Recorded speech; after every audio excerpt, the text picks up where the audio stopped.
안녕하십니까. 5일 만인데 얘도 다시 돌아왔습니다, 여러분. 오늘 락강의 12번째 강좌를 들고 여러분들을 뵙는데, 소제목은 락강의 미학, 오브제아에 관하여 정말 중요한 주제죠. 사실 이거는 미학 강좌에 들어가야 되는데, 예도의 강좌 안에 이미 락강 시리즈가 있고, 그죠? 12번째 락강의 강좌를 시작하겠습니다, 여러분. 이 중요한 주제를 여러분들과 5일 만에, 그죠? 다루게 되어서 예도는 상당히 기쁩니다, 여러분. 철학자가 철학을 안 하면 뭘 하겠어, 그죠? 그런데 오늘 이 엄청난 주제를 갖고 여러분들에게 아주 재미있고 그리고 멋진 사유여행으로 인도할 것을 약속드립니다. 오브제아는, 그죠? 사실 불어로 말하면 오브제 뿌띠따라고 하는 거죠. 그러니 이거는 뿌띠는 작은이라는 거고, 아는 뭐죠? 오트러야. 그러니까 오트러는 소문자 타자라는 거예요. 그 소타자, 대상 소타자란 뜻이야. 이거를 영어로 번역해갖고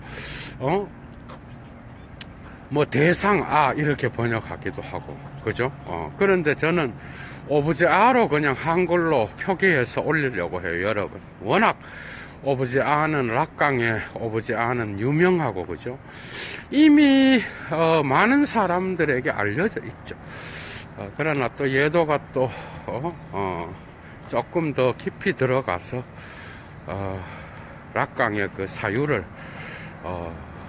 여러분들에게 일상의 또한 이야기와 함께 풀어서 이해할 수 있도록 한번 노력해 보겠습니다.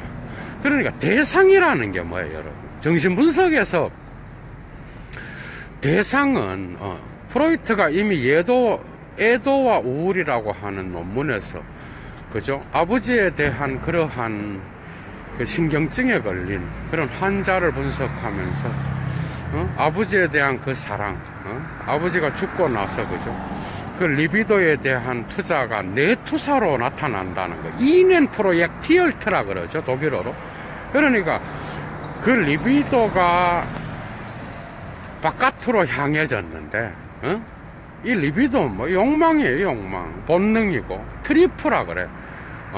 그런데 이 본능 충동이라고 하는 이것이, 리비도는 무의식의 어떤 힘 개념과도 연결되잖아, 그죠? 그것이 대상에게 투사를 시킨다고, 외향적으로. 그런데 이걸 투사를 시켜서 자기의 욕망 대상에게로 이 힘이 나가잖아. 그럼 거기 부착된다고, 그죠? 그러면 이 대상이 이제 욕망의 대상이 되는 거야, 그죠? 그런데 이 본능 충동의 대상이 된 이 아버지가 죽어버렸어. 예를 들면, 그래서 사라지게 된단 말이지. 그러면 그 대상에 대한 그것을, 상실감을 잘 조절하지 못하게 되면 거기에서 어떤 일이 일어나는가 하면은 그게 자기 내면으로 투사해버려. 그것을. 그러니까 사랑하는 사람이나 소중한 것에 대한 상실감을 잘 소화하지 못하면 정신병에 걸려요, 여러분. 그건 다 아는 이야기죠, 그죠? 키에르케고르라든지 이런 철학자들도 그런 우울증, 그죠? 멜랑콜리가 나타나고 그러잖아. 그런데 어쨌든 이 아버지에 대한 이러한 상실감의 그 리비도를 자기 내면으로, 바깥으로 투사했던 걸 내투사해버리는 거야. 그러면 거기에서 우울증이 걸리는 거야. 왜? 부재를 느끼니까. 없는 거를 끝까지 붙잡고 있는 거예요. 쉽게 말하면 이런 거예요. 그러나 바깥에 있는 아버지는 이미 없는 거죠, 그죠? 실제로서. 그러나 이러한 대상, 여러분, 여기에서 나타나는 이 아버지, 아들이 투사한 이 본능 충동과 욕망의 대상인 이 대상은 프로이트에게서는 철저하게 객관적 실체로서 나타납니다, 여러분. 그래서 프로이트는 지각의식이라든지 철학에서 말하는 그러한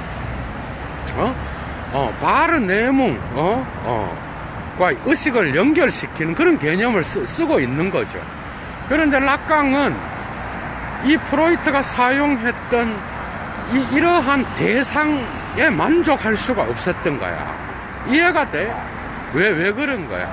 대상 안은 여러분들이 아셔야 되는 게, 이 소타자, 대상 소타자라는 이 개념은 특별하게 초기에 락강이 사용했던 상상계에서의 그 자아가, 그죠? 거울 단계에서 자아가 투사한 대상, 환상, 이런 개념으로 사용되다가 나중에 이제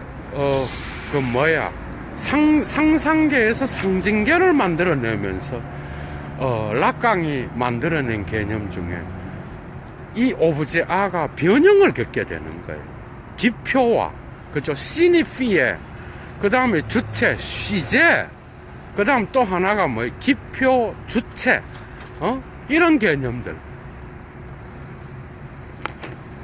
이런 개념들. 그 다음에 생볼르, 상징, 이런 개념들하고 연결되면서 이것을 독일어의 S와도 연결이 돼. 그리고 불어의 에스트체라 그래, 그죠? S, 저게 뭐야? 그런 뜻으로 연결되는 거예요. 그러니까 이러한 객관적 실체로서의 대상은 이제 프로이트한테서는 안정성을 얻었다 그러면, 락강의 이 욕망의 대상은 그런 뜻이 아니고 이제는 불안정성, 그 다음에 끊임없이 미끄러지는 그런 대상, 결코 붙잡히지 않는 대상, 그 다음에 거기에서 나타나는 끊임없는 탈주, 이런 것들과 비교되면서 이 대상을 수정해 나가는 그런 과정이 있었다라는 거예요. 그러니까 락강의 오브제아는 변화를 겪은 거예요. 그러니까 이 소타자로서의 상상계의 대상은 어린 아이로서의 자아가 거울 단계에서 그냥 투사한 그런 대상, 환상으로서의 대상, 이런 뜻에서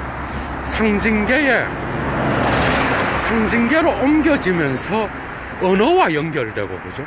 그 다음에 또한 언어뿐만 아니라 주체, 주체.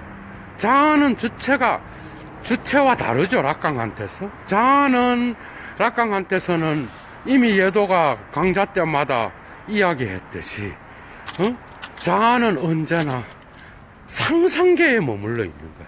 그런데 상징계는 언제나 주체가 형성되는 곳이죠, 그죠?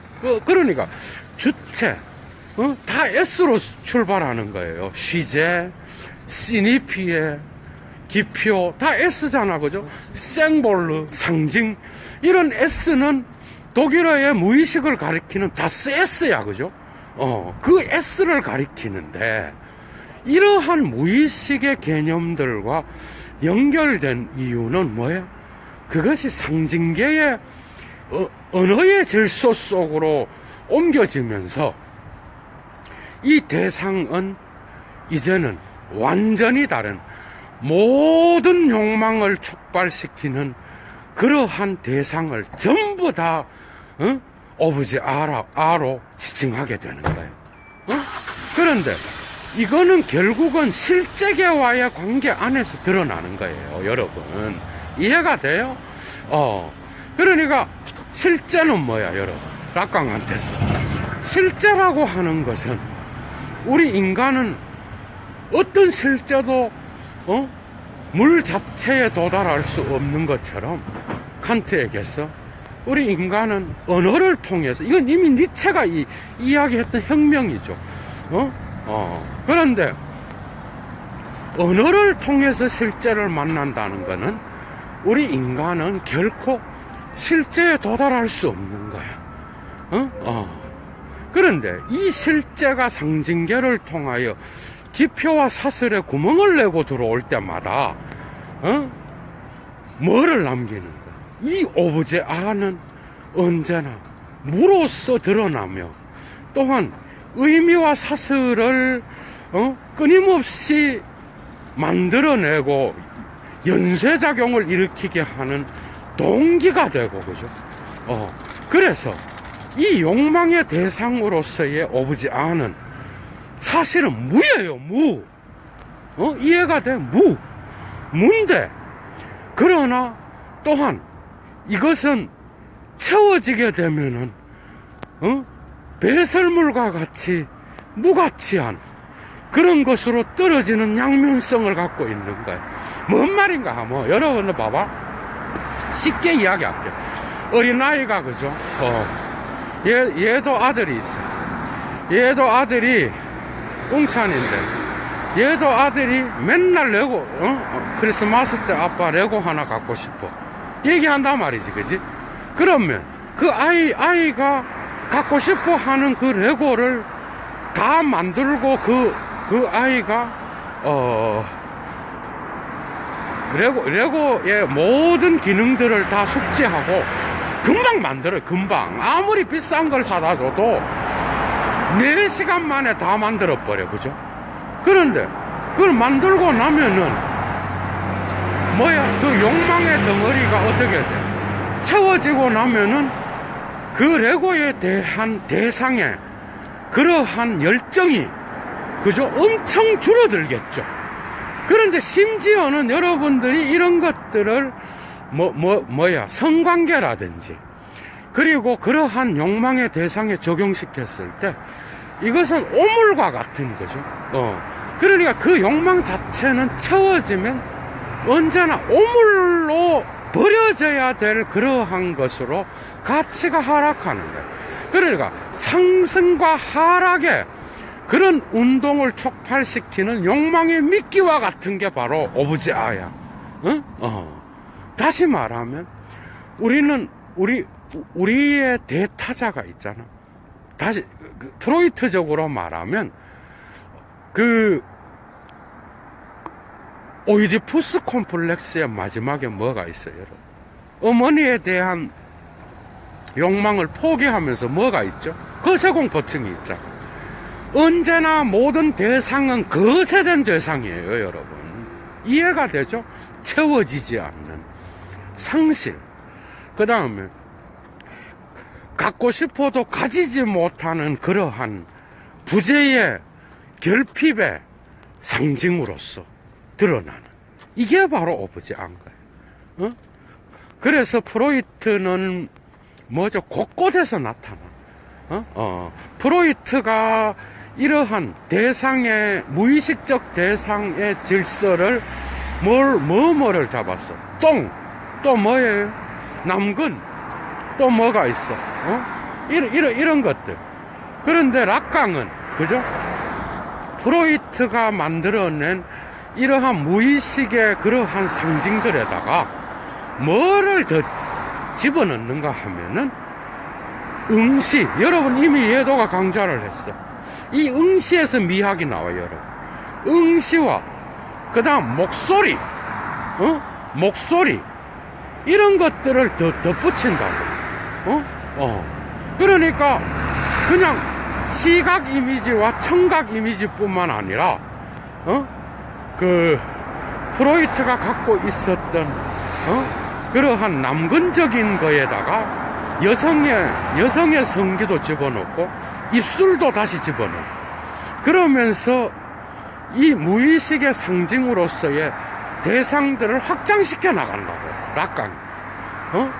그래서 이게 왜 미학과 연결되는가 하면, 여러분, 특히 정신분석의 4대 요소라고 하는 그 논문에서 락강은 이 오브제 R을 미술 평론가가 돼.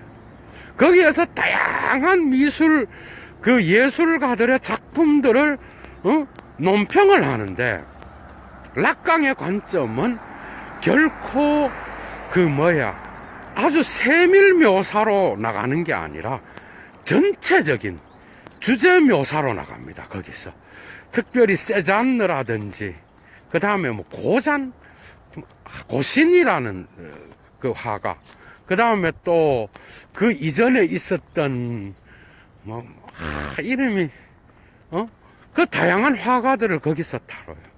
그런데 여러분, 예술가는 어떤 특징을 갖고 있어? 대상을 바라볼 때. 여러분들 예술가의 위대한 게 뭐예요? 우리가 일상에서 바라보는 같은 나무를 그려도 우리가 바라보는 그런 대상에 대한 그런 통찰들을 예술가들은 우리가 일상에서 보는 것들을 그리는 게 아니야. 예술가들은 언제나 새로운 그러한 통찰을 가지고 우리가 보지 못하는 그러한 나무에, 예를 들면 나무를 본다 그러면 우리가 평소에는 보지 못했던 엄청난 통찰들을 보게 만들어주는 게 바로 예술가들이죠.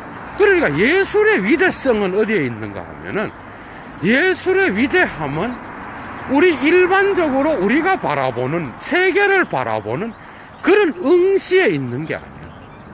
응시의 위대한 락강의 개념에 뭐가 있어요?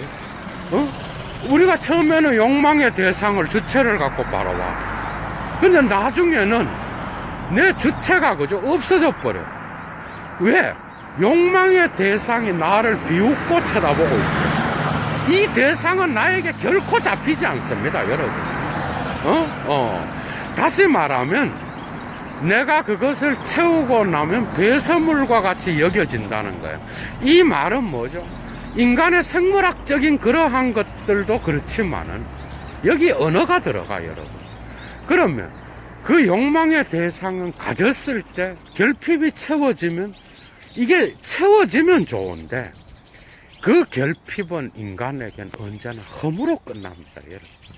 그래서 락강은 프로이트의 다양한 남궁과 똥과 오줌과 이러한 다양한 무의식의 상징들에다가 응시와 목소리와 그 다음에 마지막에는 허무를 집어넣는 거예요, 여러분.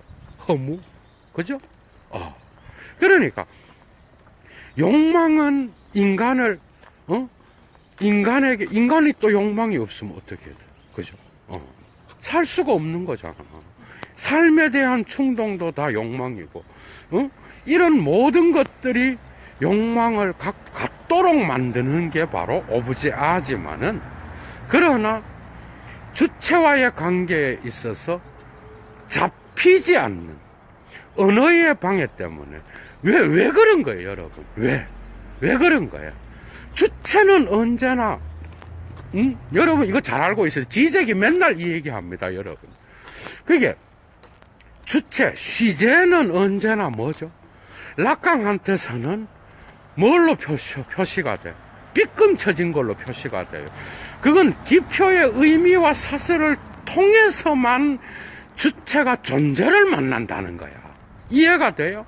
그러니까 주체는 존재를 만날 때 거기에는 기표의 놀이들이 있어. 기표는 근데 의미가 잡히는 게 아니야. 둥둥 떠다니는 거예요. 그게 기표의 의미와 사슬을 통해서만, 기표의 놀이를 통해서만 우리는 존재를 만난다는 이야기야. S의 빗금 쳐진 그 시제에 빗금 쳐진 그 개념은 그런 뜻입니다, 여러분. 그러니까 이것도 오브제아와 연결되는 거예요. 그러니까 오브제아는 그냥 하나의 개념으로 락강이 이거 오브제아는 이거다, 대가는 이런 짓거리를 안 합니다, 여러분. 그러니까 곳곳에서 락강의 전문가들이 락강의 세미나라든지, 특히 20이라는 세미나에도 이런 오브제아가 언급되죠. 에크리에서도 5만 곳에 오브제아가 나와요, 여러분. 그게 특정 하나의 주제로서 오브제아를 얘기하는 게 아니라고. 이해가 돼요?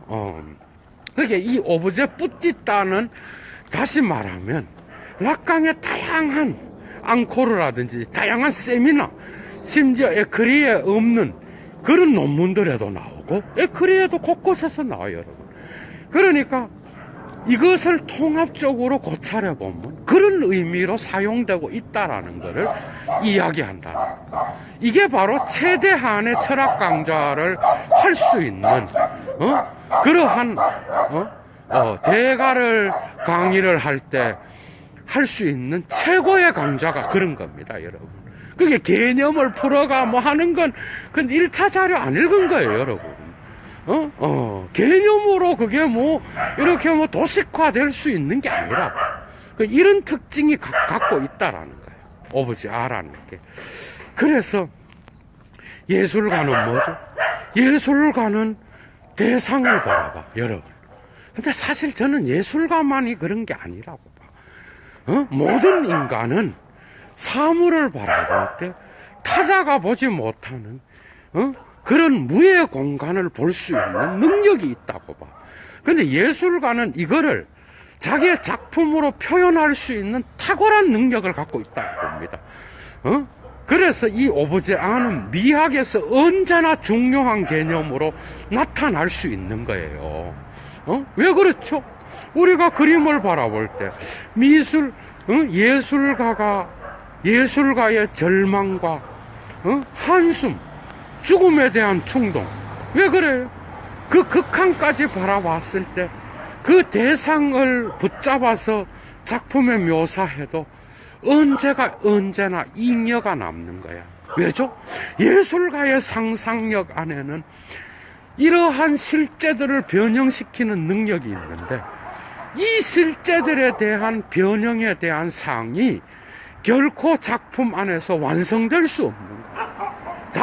또 다른 말로, 미학적으로 말고 실제계와의 관계에서의 오브제 R는 이렇게 나타납니다.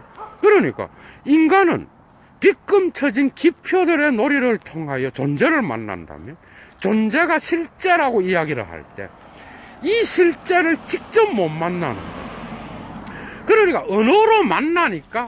언어로 만난 주체는 언제나 이 실제를 표현하지 못하는 잉여가 남아있는 거예요.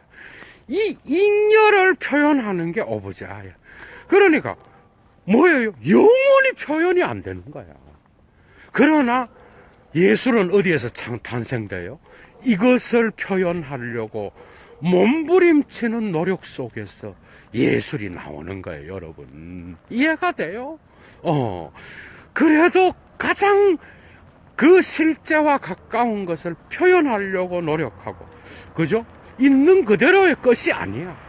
있는 그대로의 것을 인간은 볼 수가 없어요. 이해가 돼요? 있는 그대로의 것은, 주체가 바깥으로 나올 수 있으면 볼 수 있겠지. 주체를 가진 인간은 이미 언어로, 그러니까, 모든 기표와의 운동 속에 거세의 흔적이 있는 거예요, 여러분. 어머니를 가지지 못한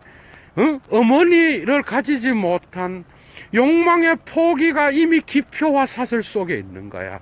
그래서 락강은 그것을 죽음의 충동과 연결시키는 거예요. 그러니까 죽음의 충동이 상징계의 실제계와의 만남 속에서 드러나는 그러한 결핍과 잉여 속에서만 표현되는 게 아니라 이미 거세 공포증을 통해서만 상징으로 들어오는 거잖아. 그것도 프로이드랑 같은 거예요. 그죠? 그러니까 오이디푸스 콤플렉스를 지나면서 사회법이 나오잖아. 아버지의 이름과 더불어서. 그 아버지는 뭐야? 거세 공포증하고 같이 가는 거예요. 그러니까 이러한 언어를 배우기 시작하면서 모든 언어의 기표화의 과정과 주체의 형성, 그 다음에 이 타자들의 세계 속에서 드러나는 그러한 운동과 더불어서 그 주체는, 그죠? 그 주체는 애초부터 죽음을 언제나 경험하는 거예요. 그래서 뭐야? 죽음은 애초부터 상징계의 언어의 사슬에 최초부터 존재한다, 여러분. 이게 뭔 말? 그러니까 죽음이라고 말하는 락강의 개념은 그냥 진짜 죽는다. 프로이트랑은 물론 달라요. 프로이트는 생물학적으로 표현했고, 그죠? 인간은 모든 유기체를 가진 인간, 그죠? 생물학적으로 생명을 가진 모든 존재는 죽음으로 되돌아가려는 충동이 있다. 쾌락 원칙을 넘어서 이야기하잖아. 그런데 락강한테서 이것은 이 정도 수준의 것이 아니야.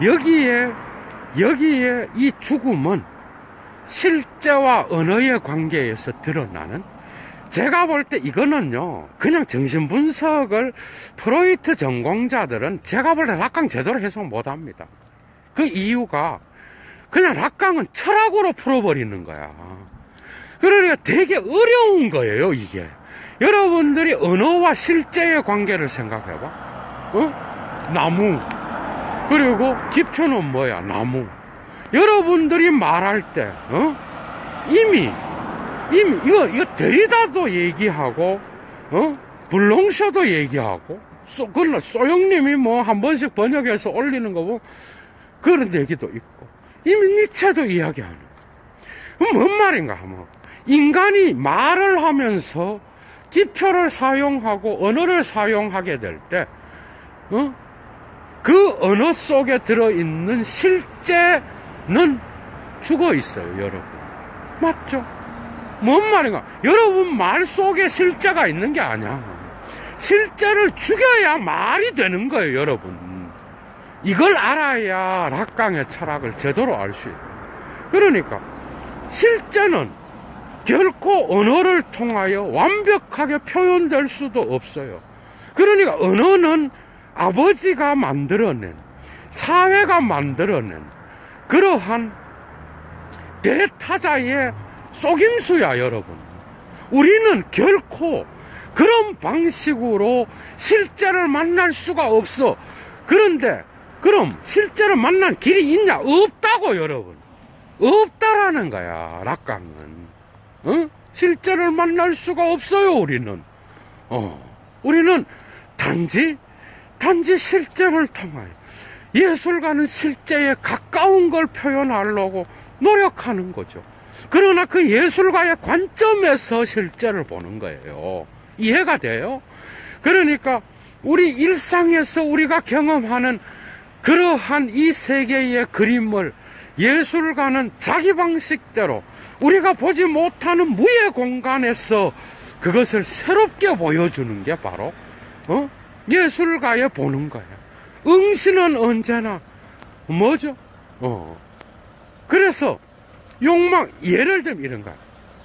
욕망이, 이건 프로이트랑도 연결돼. 내가 저 대상을 사랑한다 말이야. 그게 어린아이가 인형을 좋아하잖아, 여자아이들은. 그리고 남자아이들은 레고를 좋아합니다. 여자아이들도 다 레고를 좋아하지만, 그런데 그 아이가 이거를 투사를 했어. 얻게 되면은 내면으로 욕망이 투사를 하면은 그 욕망이 어떻게 돼?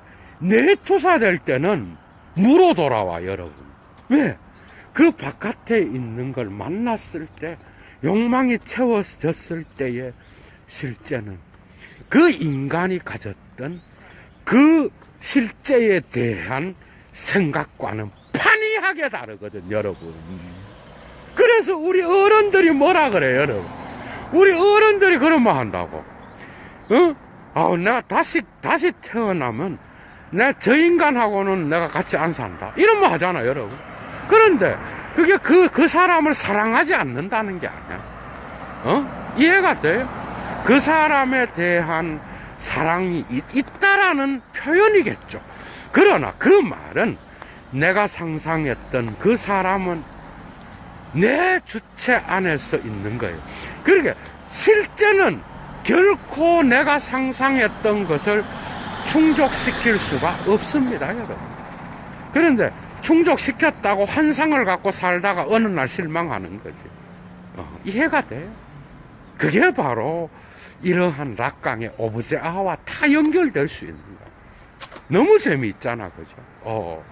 락강의 깊이 있는 개념들을 다 이야기하면서 쉽게 접근할 수 있는 여러분들이 다 잘 들으면 다 이해가 돼요. 그러니까 욕망의 리비도를 나의 것으로 채우고 바깥으로 나갔다가 내 내면으로 돌아올 때 이미 무가 돼버려요, 여러분. 이해가 돼요? 이게 바로 욕망의 대상에 대한 그러한 주체의 환상인 거예요. 근데 환상은 주체에게만 있나? 락강한테서는 그래서 상상계에만 환상이 있는 게 아니야. 락강이 프로이트랑 다른 게 뭐야? 상상계의 주인인 대타자, 아버지의 이름, 사회법, 언어를 가르치는 주체들. 그게 뭐야? 그게 상징계의 주인들이잖아. 이들 역시 환상을 심어주는 거예요, 여러분. 그러니까 실제를 볼 때마다 우리 인간은 언어에 대한 한계를 느끼고 손으로 가리키는 거야, 단지. 이해가 돼요? 그래서 예술밖에는 오브제아를 제대로 표현할 수 있는 게 없어. 단지 손으로 가리킬 뿐이야, 여러분. 손으로 가리키는데 뭔가가 있다라는 거를 알지만은 그게 뭐다라고 말을 하면은 그 오브제아가 그냥 거기서 소멸돼 버리는 그런 게 되기 때문에 단지 손으로 가르칠 뿐이야. 이게 좋은 설명이 되겠네, 여러분. 이해가 되죠?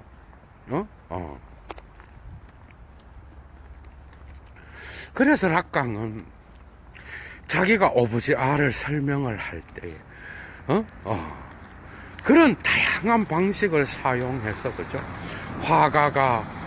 화가가 응시를 하고 그 작품과의 자기가 상상했던 그러한 일반인들이 보지 못하는 그러한 무의 공간에서 우리 인간들이 그 작품을 볼 때에 느끼는 그런 새로운 통찰들을 주는데 그 화가는 뭐야? 결코 만족하지 않습니다. 그 위대한 작품을 그린 자들도 언제나 만족할 수가 없어.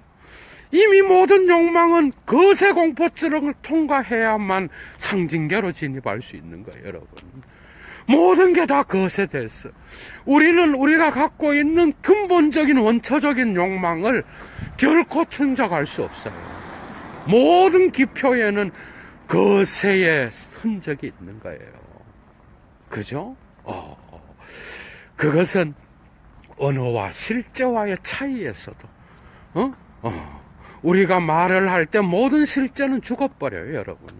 그리고 우리가 언어에서 다시 실제를 바라보게 되면 그 언어에 표현되었던 모든 것들이 허망하게 느껴질 정도로 실제는 상징계에 구멍을 내고 서 있는 겁니다, 여러분. 결코 실제를 잡을 수 없는 거예요. 잡았다고 생각하면 그 즉시 똥으로 변하는 게 바로 욕망입니다, 여러분. 그리고 그 똥으로 변했을 때 포기하고 나면 또다시 나타나. 인간이 삶에 대한 충동을 갖고, 쇼펜하우어 강자했죠, 예도가. 삶에 대한 충동, 삶의 의지, 빌레쭌 레벤, 삶의 의지를 갖고 있는 모든 인간은, 그죠? 이러한 충동으로부터 자유로울 수 없는 겁니다, 여러분. 독일어로 트리프, 이 번역 때문에 얼마나 많은 정신분석가들이 싸우고 지랄을 떨었는지 알아, 여러분. 트리프가 뭐야? 트리프는 충동으로도 번역이 되게 어려워. 그런데 제가 설명을 해드릴게요, 여러분. 이렇게까지, 왜? 프로이트한테서 나왔으니까. 쾌락 원칙을 넘어서해서 가장 많이 사용합니다. 죽음 충동도 쾌락 원칙을 넘어서해서 처음으로 이야기했고 그 뒤로 계속 나옵니다. 여러분, 죽음이라는 게 프로이트의 개념에서도 그렇지만 락강한테서의 죽음은 진짜 죽는 게 아니야. 실제와 언어의 관계는 죽음으로 밖에는 표현이 안 돼. 실제는 죽어야 언어가 되는 거예요, 여러분. 이해가 돼? 예를 들면 이런 거야. 예도가 여기 살아있어. 타자들이 예도에 대해서 씨부린단 말이야. 예도는 이런 인간이고, 열정이 강하고, 소요 철학자고, 나에 대해서 이야기한다고. 여러분, 그 이야기 속에 예도는 죽어버리는 거예요. 이해가 돼요? 실제와 언어의 관계는 죽음으로 밖에는 표현이 안 되는 겁니다. 그러니 이 말은 진짜 우리가 죽음을, 우리가 죽을 때 죽는다. 이 수준으로 생각하면 락강을 이해를 못 한다고. 지금 내가 그 얘기를 하려고 그러는 거야. 그 죽음은 그런 죽음의 의미도 있는 거예요. 진짜 죽음에 대한 충동도 있지만은, 그래서, 프로이트의 트리프라는 개념은 트라이벤이라는 동사에서 나온 거예요. 트라이벤, 트리프, 게트리벤 이렇게 나가는 거예요. 그런데 트라이벤이 뭐야? 영어의 드라이브예요, 여러분. 트라이벤, 드라이브 비슷하잖아? 트라이벤이 뭐야? 몰고 가다라는 뜻이야, 여러분. 몰고 가다. 몰고 가다라는 게 뭐야?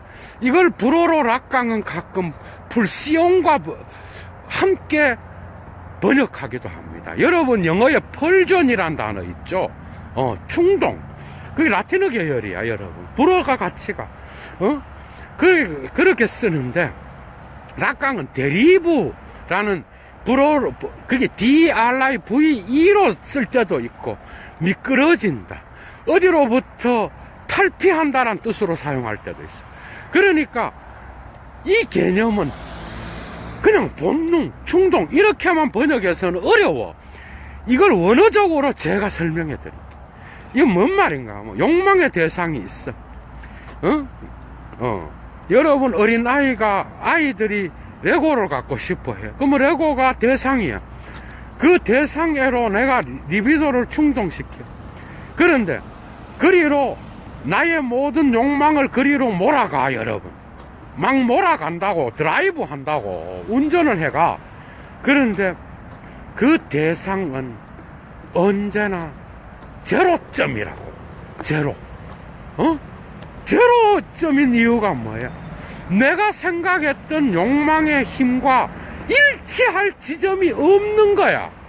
매 순간 새롭게 출발하는 제로점이야. 이해가 돼요?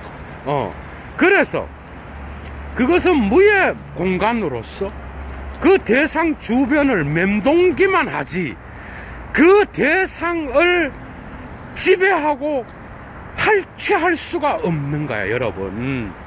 그게 욕망 충동이에요. 그래서 그거를 트리프라고 쓰는 거야. 본능,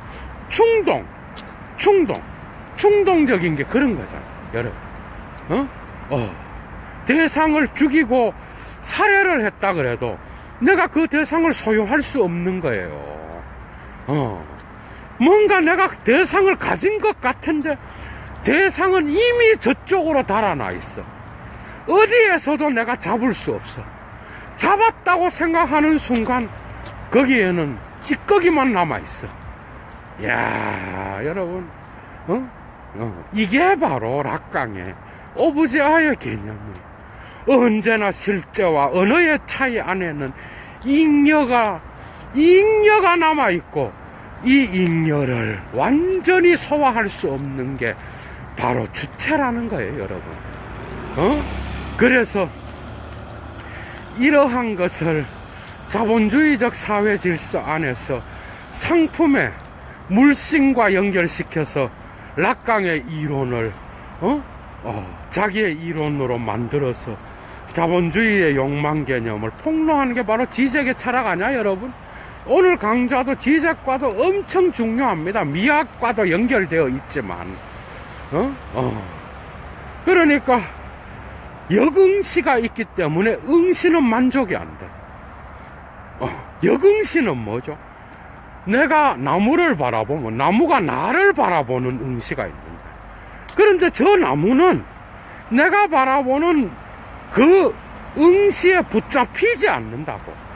매 순간 다르게 나중에는 나의 바라봄이 역응시에 의하여 삼켜져 버려, 여러분.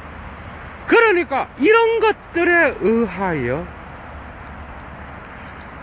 오보지 않은 차라리 무에 가까운 거야. 붙잡을 수도 없고, 주체의 환상뿐만 아니라, 대타자의 언어의 환상까지 합쳐져서 자아의 투사로서의 환상이 아니라, 이것뿐만 아니라 상상계의 투사로서의 그러한 환상뿐만 아니라 상징계에서의 언어에 속이는 그러한 대타자의 기만도 함께 포함해서 실제계의 불가능성까지 나타나는 이 오브제 아의 개념은 결코 언제나 빗금쳐진 상태로 없는 것처럼 있는 것이요, 있는 것처럼 없는 거예요. 사실은 모든 대상이 오브제아가 될 수 있고, 거기에선 붙잡히지 않는 이러한 요소를 다 갖고 있는 거예요, 여러분. 여기에서 얻어질 수 있는 교훈이 있는 거야. 예도가 또 13번째 강좌에서 칸트와 사드 부분, 그 에크리에서 5번째인가, 뒤에서 5번째 논문인가, 거기에 수록되어 있죠. 칸트와 함께 있는, 사드와 함께 있는, 여러분 사드가 누구요? 욕망에 대한, 성적인 것에 대한 대가로 나타났죠. 칸트와 동시대를 살았던 프랑스의 문학가입니다, 여러분. 그것을 예도가 13번째 강좌 하겠는데, 거기서도 어느 정도 나타나요.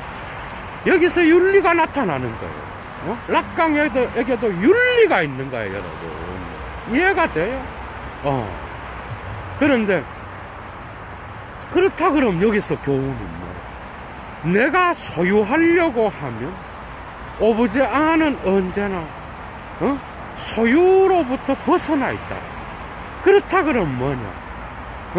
어느 정도의 거리와 더불어서 그 타자로서의 대상을 차라리 인정하게 될 때, 그 인정으로부터 오히려 우리는 타자, 우리는 욕망으로 언제든지 타자 주변을 드라이브하는, 그러나 타자의 중심은 파고들 수 없는, 그냥 주변만, 왜? 내가 잡으려고 하면 타자는 무가 돼버려요, 여러분. 이해가 돼요? 잡히지 않는 거야. 그리고 내가 뒤로 물러나면 뭔가 드러나 있는 거야. 이게 이제 하이데거의 이중적 변증법 있죠. 음패와 탈음패와도 연결될 수 있는 부분이. 나중에 시간성에서는 락강이 하이데거도 언급하죠, 여러분. 다양한 방식이, 다른 방식이지만, 그런 겁니다. 그런 방식으로 드러나는 환상은, 그러니까 뭐야? 정신분석에서, 락강의 철학에서 환상은 뭐 이상한 게 아니야. 모든 인간은 환상을, 언어를 사용한다는 것 자체가 환상을 갖고 있는 거예요. 이미 언어 자체는 거세가 포함된 욕망의 흔적이에요. 언어의 출발점에 이미 죽음이 있는 거예요. 여기서 죽음의 개념도 이해하겠죠, 이제? 너무 재미있는 거야, 그죠? 그래서, 이러한 표시가, 또한 실제와 만나게 될 때에, 새로운 죽음의 흔적으로서 드러나게 되는 것이고, 거기에서는 결코, 어떠한 대상과의, 완전한 소유, 완전한 객관성, 이게 불가능한 거야. 그리고 나서 딱 잡으려고 하면 뒤로 물러가요. 데리다의 차형과 똑같아. 그 의미는 잡히지 않는 거야. 영원한 거예요. 영원히 잡히지 않는 거야. 그러니까 대가들은 뭐야? 그 의미들을 예술로서 어느 정도 표현했지만 그것이 완성이 아니라는 것 때문에 위대한 거야, 여러분. 모든 걸 종결시키는 건 하나도 없다라는 거예요, 이 세계는.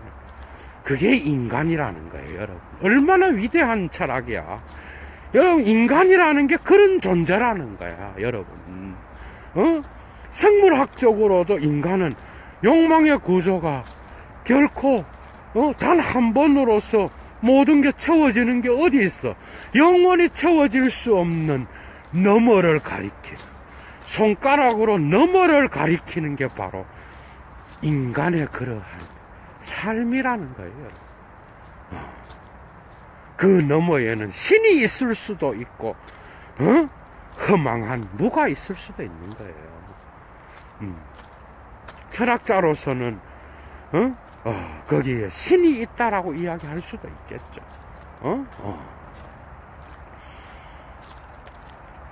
그렇다 그러면 기표와의 사설에서 마지막에 있는 죽음 충동이 아니라 죽음의 흔적은 기표의 모든 운동 속에 함께 애초부터 들어가 있다라는 거예요. 이게 중요한 거야. 이 죽음에 대한 이 흔적은 주체가 대상 아와 만날 때마다 느끼는 거고 드러나는 거고. 그럼 대상 아는 뭐냐? 없이 있는 것이요, 있다가도 없는 것이요, 있시 없는 거. 경상도 말로 이거 뭐 알아들을라나 모르겠어. 그런 게 바로 오브제 아예요. 그래서 우리는 이러한 락강의 철학을 통하여 배울 수 있는 게 우리는 사물에 대한 겸손함을 가져야 되는 거죠. 그리고 내 해석이 모든 실제를 표현할 수 있는 위대한 거다. 다 코미디인 거예요, 여러분. 자연과학이 아무리 많은 진리를 가르쳐주고 헛소리를 삑삑해도 인간은 시적인 존재다라는 거를 깨닫자 말자 그 모든 건 붕괴돼 버립니다, 여러분. 이해가 되죠? 인문학은 결코 죽지 않습니다. 불가능한 거예요. 인간은 이미 그러한 실제에 대한 연구를 가지고 모든 인간을 설득할 수가 없어. 그 이유는 인간은 태어나자마자 유전자적으로 다른 감각과 다른 지각과 다른 본능을 갖고 태어납니다.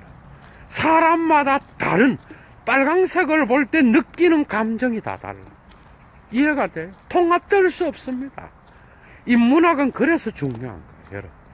그래서 락강이 가르쳐주는 이 오브제 아는 모든 삼계에 걸쳐져 있는 거예요. 상징계에서 나타난다. 오케이. 그러면 상상계에서도 나타난다. 오케이. 실제계에서도 나타난다. 오케이. 그 경계선에선 다 나타나는 거야, 여러분. 실제와의 관계가 없는 상징계는 없어요. 그리고 자아의 거울 단계와에서의 그러한 자기 투사가 없는 주체가 어디에 있어? 다 연결되는 거야. 모든 곳에 오브제아가 나타나는 거야. 그러나 이 환상이 아버지의 이름을 통하여 객관화된 그러한 상징계의 질서를 지배하는 대타자의 환상과도 만난다면 환상의 이중 중첩에 의하여 이 오브제아는 더욱 더 많은 빠져나감과 의미의 다양성과 그죠? 다양한 해체, 도망, 락강이 표현하는 입벌림, 이 모든 것들을 다 포괄할 수 있는 그러한 개념으로서 락강한테서는 정말 중요한 거죠. 그래서 예술만이 그죠? 이러한 것들을 제대로 표현할 수 있는 그러한 기제로서 드러나는 것이요. 이것은 서술적 언어로 결코 표현될 수 없는 그러한 개념이라는 거야, 락강. 그렇다 그러면 이 소문자 아는 뭐냐? 왜 이 오브제 아가, 그죠? 마지막입니다. 오브제 아가, 초기에 락강한테서 대상 아, 그러니까 자아가 자기 거울 단계에서 투사한 그런 대상으로서만 끝날 수 없었는지 이제 이해가 되겠죠. 그렇게 되면 이 대상은 프로이트와 비슷해지는 거예요. 그런데 거기에다가 여러분 응시가 들어가고 무가 들어가 있는 거예요. 허무가 있어. 그 다음에 목소리가 있어. 여러분 목소리, 타자의 목소리가 있어. 또 입벌림이 있어. 어디에든지. 여러분, 그럼 이 모든 것들이 다 함께 들어가 있는 거는 상징계와의 연결 속에서 이 대상아가 재구성되면서 락강한테서는, 그러니까 철학적으로 말하면 주체에 대한, 주체가 갖고 있는 투사의 환상이 있고 대상이 주체와의 관계 안에서 심어주는 그러한 상징계에서의 환상이 있는 거예요. 이중 환상에 의하여 이 대상아는 차라리 무로 표현하는 게 훨씬 낫다는 거예요. 인간의 인식은, 이러한 것은 또한 인간의 인식은 다 이러한 환상과 관계되어 있다라는 거. 이게 바로 락강으로부터 우리가 배울 수 있는 겁니다. 그러나 이 무는 마지막으로 락강한테서 정신분석적 대화를 통하여 이 무가 없이는 정신분석학의 대화가 불가능해버려요, 여러분. 그러니까 그것이 환상임을 알면서도 정신분석가는 환자의 목소리에 귀를 기울여야 돼. 그러니까 그게 무가 아니다라고 생각한다라는 거에도 동의를 하면서 끝까지 의미와 사실을 따라가야 돼. 그러면 거기에서 어디에 구멍이 나 있는 것을 발견할 수 있는 거예요. 이해가 되죠. 그러니까 정신분석 대화에서도 이 오브제 아는 환자의 상태와 환자를 진단하기 위한 도구로서도 필요한 거예요, 여러분. 미학적으로도 중요하고 정신분석적 치료에서도 중요한 게 바로 오브제 아의 개념이라는 거예요. 엄청 재미있죠. 너무 많은 이야기들이 또 남아있지만, 예도가 그래도 여러분들이 이런 관점에서 오브제 아를 잘 여러분들이 예도의 강좌를 듣고 락강의 이런 개념들을 익혀나간다면 충분히 락강의 1차 자료를 읽으면서도 여러분들은 많은 도움을 받을 수 있을 것이고, 이 강좌를 통하여 여러분들이 개별적인 오브제 아는 또 이런 걸로도 표현될 수 있구나 하면서 여러분들이 또한 이런 인문학의 도움을 받아서 다양한 분야에서, 그죠, 사용할 수 있겠죠, 그죠. 그래서 참 5일 만에 강좌를 했는데 예도는 확실히 철학을 안 하면 안 될 것 같아, 그죠. 5일 동안 불가피하게 쉬었었는데 내일부터 또 계속 강좌를 하도록 하겠고, 페북으로는 예도가 또 책을 준비하고 있는데 편집된 내용들을 조금씩 보여주면서 글과 강좌로, 그죠, 양쪽에서 앞으로 선물을 드리도록 하겠습니다. 자, 오늘 12번째, 그죠, 락강에 대한 강좌였습니다. 여러분 좋은 하루 되시고요. 예도는 물러가겠습니다. 추스.